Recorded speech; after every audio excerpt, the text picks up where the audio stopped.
দেশে একটি যুদ্ধ অবস্থা চলছে বলে মন্তব্য করেছেন উপদেষ্টা মাহফুজ আলম। মাহফুজ আলমের এই স্ট্যাটাস আমাদেরকে ভাবিয়ে তুলেছে। তিনি যখন লিখেছেন বাংলাদেশের বর্তমান পরিস্থিতি, দেশি বিদেশি ষড়যন্ত্র, বিভিন্ন ধরনের কূটকৌশল চলছে দেশের বিরুদ্ধে, মানুষের বিরুদ্ধে, আমাদের স্বাধীনতার গভীর রাত 3টায় তার ভেরিফাইড ফেসবুক পেজে একটি পোস্ট দিয়েছেন, যেখানে তিনি বলছেন দেশে এখন যুদ্ধ পরিস্থিতি বিরাজ করছে এবং সেই যুদ্ধ অন্য জায়গা থেকে আমাদের চাপিয়ে দেওয়া হয়েছে। একটা কন্ট্রোল রুম থেকে নাকি সেই যুদ্ধের প্রতি সপ্তাহ এবং দিনের কর্মসূচি চালু করা হয় এবং মনিটর করা হয়। বাংলাদেশের রাজনীতিতে হয়তোবা 1-11-র মতোই আবারও অবস্থা ঘটতে পারে বলে মন্তব্য করতেছেন অনেক বিশ্লেষক এবং রাজনৈতিক আলোচক। এখন কি 1-11 হবে নাকি সেনা শাসন হবে? দর্শক, এই দাবি করেছেন ডক্টর ফয়জুল হক। পাশাপাশি উপদেষ্টা মাহফুজ তার বক্তব্য স্পষ্ট হচ্ছে, মনে হচ্ছে দেশ একটা গৃহযুদ্ধের দিকে চলে যাচ্ছে। তিনি বলতেছেন দেশ নাকি যুদ্ধরত অবস্থায় রয়েছে। আমরা দুটি আলোচনা শুনবো, আলোচনা শুনলে বুঝতে পারবো আসলেও কি সেনা শাসন হতে যাচ্ছে, আর মাহফুজ উপদেষ্টা তারই বা কি চিন্তাভাবনা, এই নিয়ে গুরুত্বপূর্ণ কিছু তথ্য দিব। দেশে একটি যুদ্ধ অবস্থা চলছে বলে মন্তব্য করেছেন উপদেষ্টা মাহফুজ আলম। মাহফুজ আলমের এই স্ট্যাটাস আমাদেরকে ভাবিয়ে তুলেছে। তিনি যখন লিখেছেন বাংলাদেশের বর্তমান পরিস্থিতি, দেশি বিদেশি ষড়যন্ত্র, বিভিন্ন ধরনের কূটকৌশল চলছে দেশের বিরুদ্ধে, মানুষের বিরুদ্ধে, আমাদের স্বাধীনতার বিরুদ্ধে, তখন স্বভাবতই আমাদেরকে ভাবতে হচ্ছে আগামীর বাংলাদেশ কোন পথে যাচ্ছে, কোন দিকে নিয়ে যাচ্ছি আমরা, রাজনীতিবিদের কি ভূমিকা, সমাজের অন্য মানুষের কি করা উচিত, এবং এখনই সাবধান না হলে আমরা কি পরিণতির দিকে যাচ্ছি সেটা আসলে বলার ভাষা হারিয়ে ফেলেছে। আপনারা নিশ্চয়ই জানেন উপদেষ্টা মাহফুজ আলম গতকালকে যে স্ট্যাটাসটি দিয়েছেন, ইতিমধ্যেই বিভিন্ন জায়গায় সেই স্ট্যাটাস ভাইরাল হয়েছে, পত্রপত্রিকায় এসেছে। তার স্ট্যাটাসটির মূল উদ্দেশ্য ছিল, সেখানে তিনি বুঝাতে চেয়েছেন বাংলাদেশের বিভিন্ন জায়গায় যে আইন শৃঙ্খলার অবনতি হচ্ছে, বিভিন্ন জায়গায় যে রাজনৈতিক অনৈক্য তৈরি হয়েছে, দেশি বিদেশি বিভিন্ন চক্রান্ত চলমান রয়েছে, এর বিস্তর বর্ণনা তিনি সেখানে দিয়েছেন। আমি শুরু থেকেই আজ পর্যন্ত সব সময় যতদিন কথা বলেছি আমি বলেছি, সাপের সাথে কোনো খেলা নয়। সাপ সুযোগ পেলেই আপনাকে সবল মারবে। আওয়ামী লীগ হচ্ছে বাংলাদেশের জন্য একটি বিষাক্ত সাপ। এই বিষাক্ত সাপকে আদর করে, ভালোবেসে, গণতন্ত্র শিখিয়ে, ভদ্রতা শিখিয়ে আপনি বাংলাদেশকে পরিচালনা করবেন, সেটা কোনোদিন সম্ভব নয়। আপনি যেমন নরম, আপনার উপরে তেমনটাই এই বাংলাদেশের জনগণ প্রয়োগ করবে। এটা হচ্ছে এদেশি মানুষের নেচার, এদেশি মানুষের সিস্টেমটাই এরকম। আপনি কঠোর, আপনার সাথে সে ভদ্র। আপনি নরম, আপনার সাথে সে গরম। এই পরিস্থিতি তো আজকের, আমার ধারণা আপনি সরকারে যারা আছেন আপনাদের বহুত আগেই উপলব্ধি করা উচিত ছিল। এই বাংলাদেশকে আপনি একদিনের মধ্যে আমেরিকা, কানাডা, অস্ট্রেলিয়া, সিঙ্গাপুরের মতো আইন শৃঙ্খলা বানিয়ে নিতে পারবেন না, যে বলে বলে করাবেন, ভালোবেসে বেসে তারপরে নিয়ে যাবেন, সুন্দর করে আপনি তাদেরকে আদর যত্ন করে একটা শৃঙ্খলার মধ্যে নিয়ে আসবেন। সেই দেশ এটা না। এদেশে সন্ত্রাস, চাঁদাবাজ, দুর্নীতিবাজ, দুষ্টচক্রের মানুষদেরকে যে ভাষায়, যে শক্তিতে দমন করতে হয়, সেই শক্তিই আপনাদের প্রয়োগ করা উচিত ছিল। ডেভিল হান্ট নামে আমরা যে নতুন একটি অপারেশন দেখেছিলাম, সে অপারেশনটা পর্যন্ত দুর্বল করেছে কারা? আমরা যখন শুরুর দিকে শুরু করেছিলাম মনে হয়েছিল যে ডেভিল হান্টে দেশ ঠান্ডা হয়ে যাবে। আপনারা একদিকে ডেভিল হান্ট করছেন, অন্যদিকে বলছেন যে কারো উপরে যাতে কোনোভাবে কিছু না হয়, খুব ঠান্ডা মাথায় গ্রেপ্তার করা কিংবা আইন শৃঙ্খলা দেখা। এই ঠান্ডা মাথা যখন একজন সাধারণ অপরাধী জানতে পারে, তখন সে তার অপরাধ আরও দ্বিগুণ বাড়িয়ে দেয়। তিনি নিশ্চিত হয়ে যান যে আমার তো কোনো ক্রসফায়ার নাই, আমার তো কেউ মৃত্যু করবে না, আমাকে তো কেউ গুম করবে না, আমাকে কেউ তো আটকিয়ে ফেলবে না। এই যে তার ভিতরে একটা শক্তি চলে আসে, আর এই শক্তির কারণেই অপরাধীরা দ্বিগুণ চারগুণ শক্তি নিয়ে মাঠে নেমে পড়ে। আমাদের এই বাংলাদেশকে নিয়ন্ত্রণ করতে হলে সেই 5 তারিখের পরে যেই রকম একটি শক্ত অবস্থান গ্রহণ করা উচিত ছিল, সেই শক্ত অবস্থানটা 5ই আগস্টের পরে বাংলাদেশের সরকার এবং আমরা কেউই নিতে পারিনি, গ্রহণ করতে পারিনি। আমরা কয়েকদিনের মধ্যে ভুলে গিয়েছি রক্তের সেই দাগের কথা, আমরা কয়েকদিনের মধ্যে ভুলে গিয়েছি 2000 মানুষের সেই জীবনের কথা, আমরা কয়েকদিনের মধ্যে ভুলে গিয়েছি আমার প্রায় হাজার হাজার 50,000-এর কাছাকাছি মানুষের হাত পা চক্ষু না থাকার সেই সকল কথা ভুলে গিয়েছি। আমরা একে অপরে ব্যস্ত হয়ে পড়েছি তর্কে বিতর্কে। আমরা আওয়ামী লীগের দুর্নীতি, আওয়ামী লীগের অসঙ্গতি, আওয়ামী লীগের সকল প্রকার অন্যায় অত্যাচারের কথা আমরা ভুলে গিয়েছি, জাতিকে জানাতে আমরা ভুলে গিয়েছি। আমরা জাতিকে জানাচ্ছি বিএনপির কী দোষ, জামাত শিবিরের কী দোষ, অন্য দলের কী দোষ, একে অপরের সকলে সবার দোষ নিয়ে রাস্তায় এমনভাবে নেমে পড়েছি, আওয়ামী লীগ মহা খুশি এবং তার পরিকল্পনাটাই আমরা মূলত বাস্তবায়ন করে দিচ্ছি।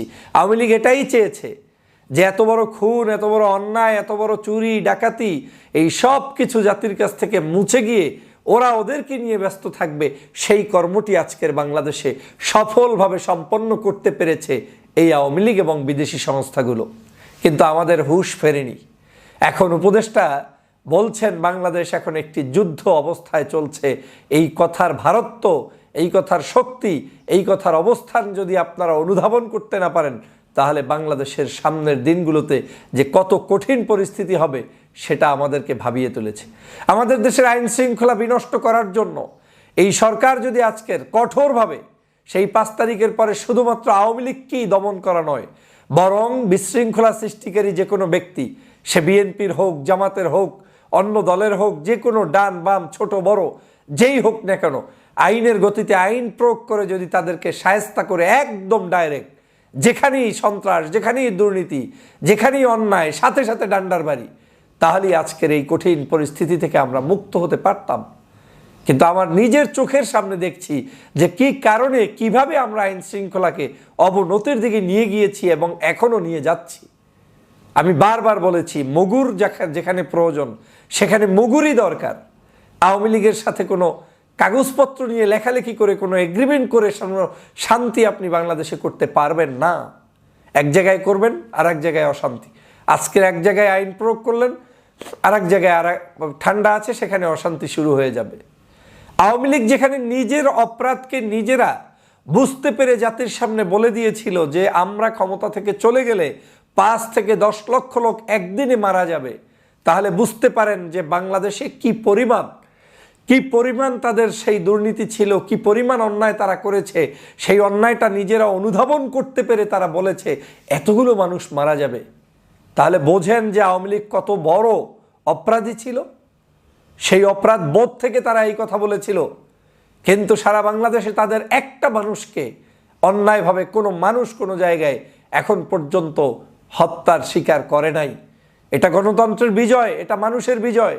কিন্তু আইন শৃঙ্খলা বাহিনীকে ওই শব্দচয়ন থেকে শেখা উচিত যে আওয়ামী লীগ কী বলেছে। আমি বারবার বলেছিলাম যে সরকারের উচিত এমার্জেন্সি, রাষ্ট্রের টাকা আমার সবার আগে নিরাপত্তার জন্য ব্যবহার করব। কোনো উন্নয়নের প্রয়োজন নাই।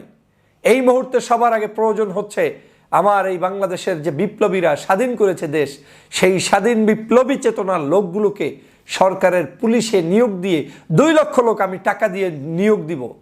6 মাসের মধ্যে ট্রেনিং করিয়ে শর্ট কোর্স দিয়ে তাদেরকে ঢুকাবো। সারা দেশ আপনার নিয়ন্ত্রণে চলে আসত। এখন আপনি পথে ঘাটে সব জায়গায় আপনি চিন্তিত হয়ে যাচ্ছেন কেন? কারণ আপনার লোকগুলোর সংখ্যা নেই।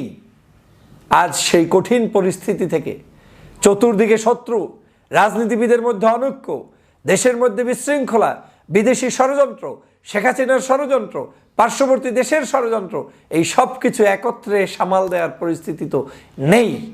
সে কারণেই উপদেষ্টা আজকে তিনি এই কথা বলেছেন। এই কথাগুলো তার বক্তব্য থেকে নয়, গত প্রায় 10-15 দিনের প্রত্যেকের বক্তব্য থেকেই অনুমেয় যে দেশের পরিস্থিতি কিন্তু ভিন্ন দিকে যাচ্ছে। সেনাপ্রধান কিন্তু সেদিন রাগ করে কঠোরভাবে বলেছিলেন এখানেই আমাদেরকে থামতে হবে, অনেক হয়েছে, অনেক দেখেছি। তারপরে ডক্টর মোহাম্মদ ইউনূস সাহেবের বক্তব্য শুনেছেন, তার বক্তব্য বিবিসির সাথে সাক্ষাৎকারেও কঠোরভাবে ছিল। তারপরে এখন উপদেষ্টা মাহফুজ আলমের স্ট্যাটাস দেখলেন, তার মধ্য দিয়ে প্রমাণ হচ্ছে যে আমাদের দেশের শান্তি শৃঙ্খলা এখন ভালো নেই, এটাকে ফিরিয়ে আনতে হবে। আমি আবারও আজকের সরকারকে কঠোরভাবে উদাত্ত আহ্বান জানাই। এই ভিডিও আপনাদের কর্ণশিখরে যাবে কিনা আমি জানি না, কিন্তু আপনাদের কাছে স্পষ্ট বার্তা দিতে চাই, আপনাদেরকে কঠোর হতে হবে। যার সাথে যেমন সেই রকম আচরণ করতে হবে। প্রয়োজনে আপনাদেরকে এমার্জেন্সি তাঁবুটা নিয়ে গ্রেপ্তার করে মানুষদেরকে রাখার জন্য আলাদা আপনাদের জেলখানা নির্মাণ করতে হবে। প্রয়োজনে কোনো জায়গার বড় বড় বিল্ডিংগুলোকে আপনার রিকুইজিশন নিয়ে তারপরে সেখানে আপনার এই সকল অপরাধীদেরকে ঢুকাতে হবে। কোনো ছাড় নাই, তাদেরকে ডাইরেক্ট ঢুকাতে হবে। এবং ঢুকাতে হবে মানে কি, তাদের হৃদয়ে কম্পন সৃষ্টি করে দিতে হবে যে একবার ঢুকলে আর বের হওয়ার কোনো রাস্তা নাই।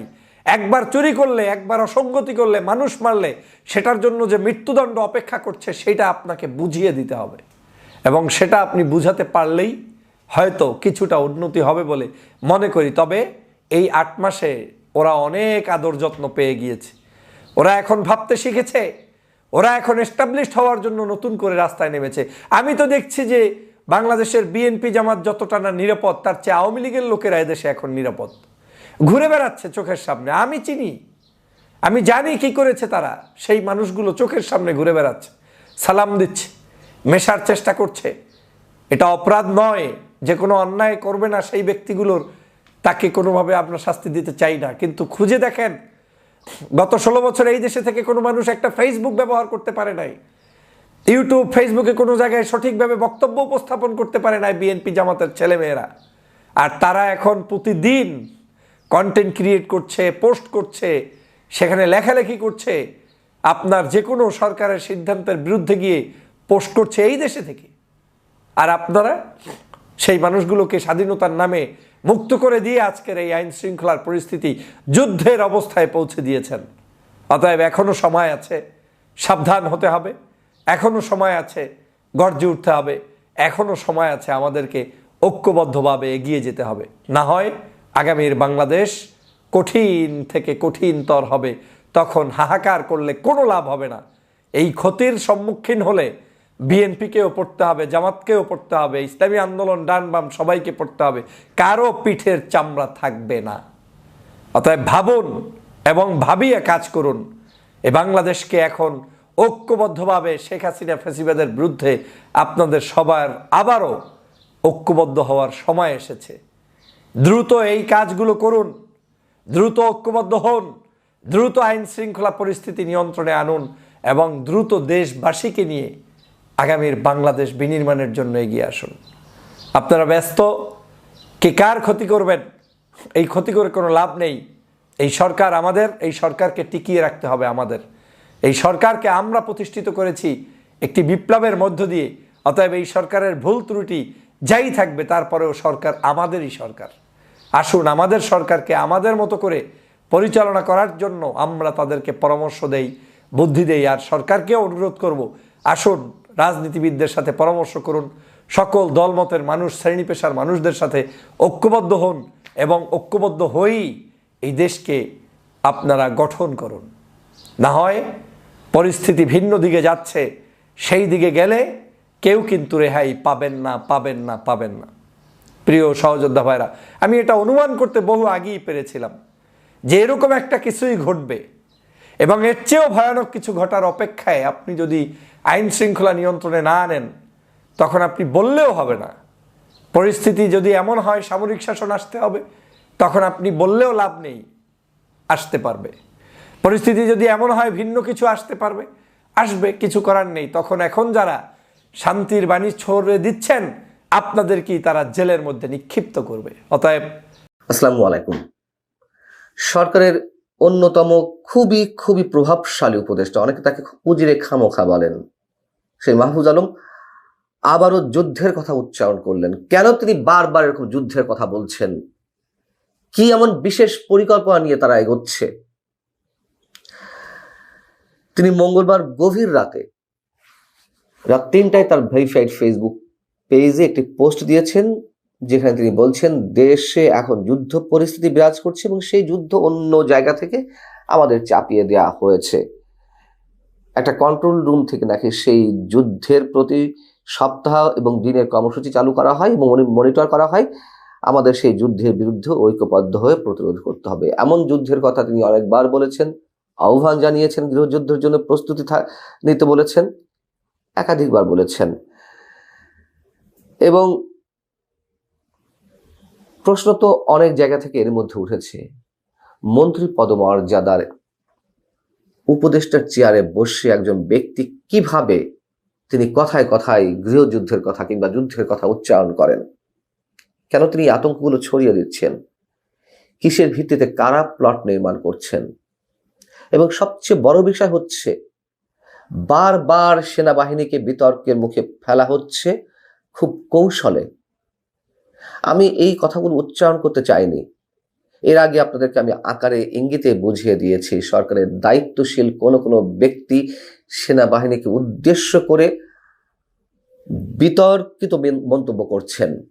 এখন আমি বলি, যেমন মাহফুজ আলম বলেছেন, এর আগে সরকারের স্থানীয় সরকার বিষয়ক উপদেষ্টা আসিফ মাহমুদ তিনিও প্রসঙ্গ কিংবা অপ্রাসঙ্গিকভাবে তিনি সেনাবাহিনীর কথা সামনে এনেছেন। তিনি বলেছেন, বর্তমান সরকার অন্যান্য সরকারের যে ব্যতিক্রম এই কারণে যে বর্তমান অন্তর্বর্তী সরকার অন্য কোনো সরকারের মতন অন্য কোনো বিদেশি শক্তি বা বিশেষ কোনো আমলা শক্তি অথবা উত্তর পাড়ার কাছে মাথা নত করে না। কেন এই শব্দগুলো ইউজ করতে হবে? এগুলো খুব পরিকল্পিতভাবে লেখা হচ্ছে, নাকি সত্যি সত্যিই কি সেনাবাহিনী তাদের বিরুদ্ধে দাঁড়িয়েছে এরকমটা মনে হয়? আমি সে বিষয়ে বলছি। মাহফুজ আলম বলছেন স্বার্থান্বেষী মহল জনগণের মধ্যকার অভ্যুত্থানের ঐক্যকে নস্যাৎ করতে উঠে পড়ে লেগেছে, সফলও হচ্ছে।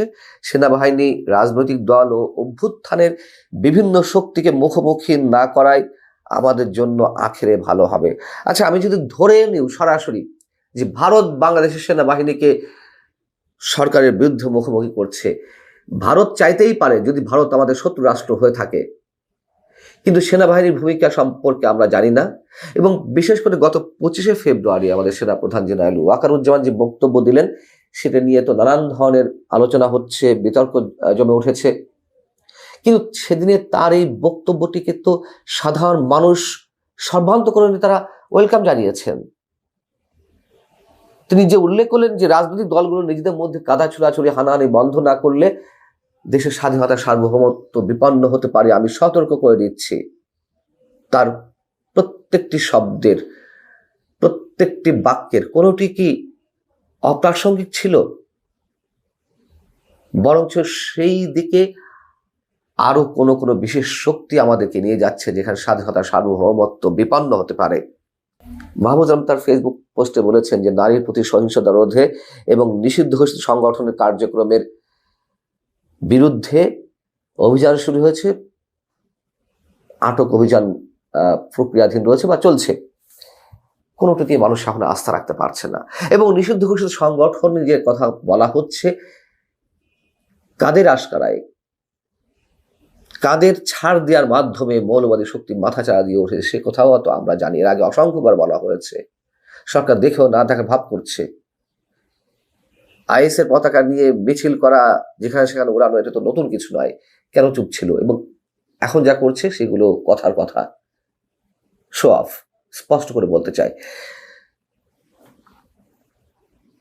সবচেয়ে একটা মজার কথা আছে, মাহফুজ আলম কিন্তু 5 আগস্টের অভ্যুত্থানকে বিপ্লব বলে উল্লেখ করেননি এই স্ট্যাটাসে।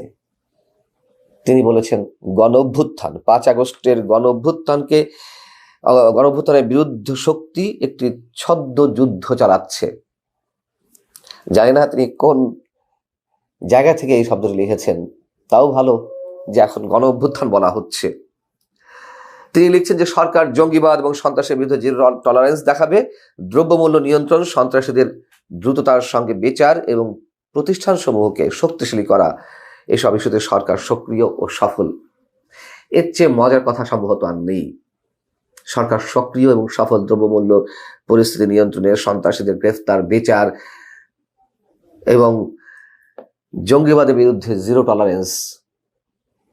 কথা বলতে খুব ভালোই লাগে, বেশ গরম গরম কথা বলা যায়, কিন্তু গত 7-8 মাসে এইসব জায়গায় কোনটিতে সরকার সফল হয়েছে, কি করেছে? বরঞ্চ ভয়ঙ্কর এক ভবিষ্যতের দিকে আমাদেরকে ধাবিত করে নিয়ে যাচ্ছে। ডক্টর মোহাম্মদ ইউনূস সাহেব তিনি দ্য গার্ডিয়ানে যে সাক্ষাৎকারটি দিয়েছেন, সেখানে যা কিছু চলছে, ঘটছে দেশের জন্য হুমকি, রাষ্ট্রের জন্য, সমাজের জন্য, সবকিছুর জন্য শেখ হাসিনাকে দায়ী করেছেন। এর আগেও তিনি বিভিন্ন গণমাধ্যমে এই ধরনের কথা বলেছেন, নিজের কোনো দায় খুঁজে পাচ্ছেন না। আর এই যে কথাবার্তার সংস্কৃতি, এগুলো অনেক পুরনো, আমরা জানি, এগুলো বুঝি, এগুলো বলে লাভটা কি? তিনি বলছেন যে সামরিক বেসামরিক আমলাতন্ত্র, ব্যবসায়ী শ্রেণী ও মিডিয়ার মধ্যকার গণঅভ্যুত্থানের শক্তিগুলোর বিরোধ, স্বার্থান্বেষী এবং মতান্ধতা, অন্যদের গণঅভ্যুত্থানের বিরুদ্ধে শক্তির ঐক্যবদ্ধ হয়ে ক্রমশ উত্থান সরকারকে বেকায়দায় ফেলেছে। এই শক্তিগুলো সরকারকে বেকায়দায় ফেলেনি, বরঞ্চ সরকারের স্টেক হোল্ডার আর সরকারের মধ্যে যারা রয়েছে তারাই একটা ছায়া সরকার হয়ে আসল সরকারকে বেকায়দায় ফেলছে। তারা কি চাইছে, কি তাদের উদ্দেশ্য, অনেক কাছে এর মধ্যে পরিষ্কার হয়েছে। মাহফুজ আলম এ কথাও উল্লেখ করে দিচ্ছেন যে এই সরকারের আমলে এই দেশকে গড়ে তোলার সুযোগ এবং সক্ষমতা তৈরি হয়েছে বলেই ভিন দেশ থেকে দ্রুততার সঙ্গে সরকার পরিবর্তনের প্রেসক্রিপশন দেওয়া হচ্ছে। এই কথাটি সত্যিই হাস্যকর লাগছে আমার কাছে। যে সংস্কার সংস্কার করে রাত দিন চিৎকার করা হচ্ছে, সেই সংস্কারের কতটুকু এগিয়েছে? গত 7 মাসের বেশি সময় চলে গেল। সেই সময়ের মধ্যে কি চায় আসলে তারা? মানুষ অতিষ্ঠ হয়ে গেছে। 5 আগস্টের আগে যে অভ্যুত্থানটি, মানে 5 আগস্টে যে অভ্যুত্থানটি ঘটলো, তার আগে মানুষের চাওয়া কি ছিল? একটা সরকারের পরিবর্তন হবে, স্বৈরাচারী সরকারের পতন ঘটানো হবে, তার মধ্য দিয়ে একটি গণতান্ত্রিক সরকার প্রতিষ্ঠিত হবে, যেখানে মানুষের বাক স্বাধীনতা ফিরে পাওয়া যাবে, আইন শৃঙ্খলা পরিস্থিতির উন্নতি ঘটবে, জিনিসপত্রের দাম কমবে। এই তো এর মধ্যে যে বিপ্লব বিপ্লব বিপ্লব আর সংস্কার সংস্কার সংস্কার বলে যেসব কান ঝাড়াপালা কথাবার্তা উচ্চারণ করা হচ্ছে, মুহুর্মুহু সংবিধান পরিবর্তন করা, সংবিধান ছড়িয়ে ফেলা, গণপরিষদ নির্বাচন, এত কথা তো মানুষ মাথায় নিয়ে 5 আগস্ট অভ্যুত্থানে রাজপথে নেমে আসেনি।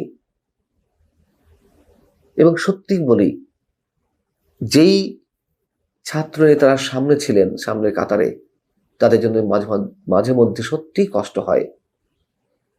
হয় তারা বুঝে একটা ভয়ঙ্কর বিপদের দিকে এগিয়ে যাচ্ছেন, অথবা তাদেরকে কেউ ব্যবহার করছেন। কিন্তু কষ্ট হয় এজন্য যে তারা তো একটা প্রচন্ড শক্তি নিয়ে, সাহস নিয়ে সামনের কাতারে দাঁড়িয়েছিল। কেন তাদের সেই অমিত শক্তি দেশের জন্য কাজে না লাগিয়ে হয় তারা বিপদের দিকে যাচ্ছেন, অথবা একটা ভয়ঙ্কর। দর্শক, আলোচনাগুলো শুনেছেন, শুনে বুঝতে পেরেছেন মাহফুজ কি বলার চেষ্টা করেছেন এবং সেনা শাসন হওয়ার কতটা অবস্থা রয়েছে। মাহফুজ বলেছেন তৌহিদি জনতা বা আলেমদেরকে তিনি সুযোগ দিয়েছিলেন, তারা নাকি তার সুযোগ নেয়নি, তারা নাকি তাদেরকে অনলাইন বা ডিজিটাল লোকদেরকে লেলিয়ে দেওয়া হয়েছে, আমাদেরকে অধিকার দিতে চেয়েছিল। মাহফুজকে আমরা বলতে চাই, আপনি আমাদেরকে অধিকার দেওয়ার কে? আপনাকে এই ক্ষমতা বা এই অধিকার কে দিল? রাষ্ট্র আমাদের, রাষ্ট্র আমরা স্বাধীন করেছি। আপনারা ঘরে বসেছিলেন, আপনিও হয়তো বা কাজ করেন নাই, এই ময়দানে কাজ করেন নাই, ময়দানে আপনি রাজপথে ছিলেন না, বাহিরে ছিলেন, কিন্তু আমরা রাজপথে ছিলাম। আমরা রাজপথে থেকে আমাদের বাইরা রক্ত দিয়েছে। আপনি আমাদেরকে দেওয়ারও কেউ নাই, নেওয়ারও কেউ নাই। বচ্চা হলে আমরা নিব। আমরা দেশের যে নাগরিকত্ব, আমাদের নাগরিকত্ব যে অধিকার, সেটা আমরা পেলে হবে। আমাদের রাষ্ট্র ক্ষমতা যাওয়ার এত ইচ্ছা বাংলাদেশ হুজুর বা আলেম সমাজের নেই। তো আমাদের হুজুরদেরকে বা আলেমদেরকে কথা বলার আগে মাহফুজ সাহেবের অবশ্যই চিন্তা ভাবনা করা উচিত।